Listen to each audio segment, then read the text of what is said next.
ईरानी फौज ने इसराइल को जवाबी हमलों से बाज रहने की वार्निंग दे दी। खातुमुल अंबिया हेडक्वार्टर्स के तर्जुमान इब्राहिम जुल्फ़िकारी ने पैगाम दिया है कि अगर इसराइल ईरानी हमलों का जवाब देता है या लबनान पर अपने हमले बंद नहीं करता तो ईरान के हमले जारी रहेंगे। उन्होंने बावर कराया कि 8 अप्रैल को जंगबंदी इस शर्त पर कबूल की थी कि ये तमाम महाजों पर जंगबंदी होगी, लेकिन हमेशा की तरह अमरीका और इसराइल अपने वादे पर कायम नहीं रहे।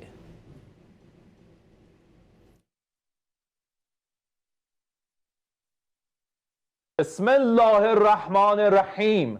رژیم متجاوز صهیونیستی با نقض مکرر آتش بس شرارت‌های خود علیه مردم مظلوم لبنان را با چراغ سبز و حمایت آمریکای جنایتکار و سکوت مجامع بین‌المللی روز به روز افزایش داده و با استفاده از سلاح‌های ممنوعه از جمله بمب‌های فسفوری مرتکب جنایات جنگی می‌گردد.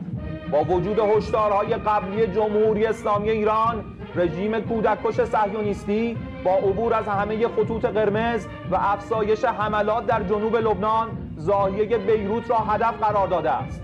قبلا اخطار داده بودیم در صورت گسترش جنایت در زاویه بیروت اهدافی را در سرزمین‌های اشغالی مورد هجوم قرار می‌دهیم.